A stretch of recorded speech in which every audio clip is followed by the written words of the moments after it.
नमस्कार, मी कीर्ती जाधव. तर आज व्हिडिओज कारण की आम्ही निघालो आहोत कोल्हापूरला एक्झिबिशनसाठी.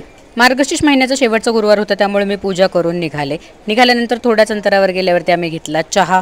उपवास असल्यामुळे मी फिंगर चिप्स घेतले आणि पुढच्या रस्त्याने आम्ही निघालो. परत मध्येच थांबून आम्ही घेतला चहा.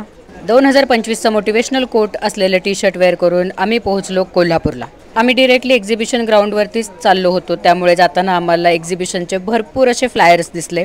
पुढारी प्रस्तुत कोल्हापूर कार्निवल आणि आम्ही पोहोचलो एक्झिबिशनच्या ठिकाणी, म्हणजेच मेरीवेदर ग्राउंड कोल्हापूर. आणि तिथे बरेच जण शॉपिंगला आले होते. त्याचसोबत फ्रँचायसीबद्दल पण विचारपूस केली. संध्याकाळपर्यंत बऱ्याच लोकांना एक्झिबिशनबद्दल माहिती झाली आणि सर्वजण शॉपिंगला आले. मला त्या लोकांना बघून खूप आनंद झाला, जे लोक इन्स्टा बघून आले होते. आणि इथे लोकांना आवडलेली सगळ्यात भारी गोष्ट म्हणजे आपला स्टँडी. सगळेजण आपापल्या फेवरेट ॲक्टरकडे बघत होते. एक्झिबिशनला भरपूर फूड स्टॉल होते, त्यामुळे मी उपवास स्टॉलवरती सोडला आणि आम्ही निघालो पुन्हा रूमच्या दिशेने. चला तर मग भेटूयात उद्या पुन्हा. धन्यवाद.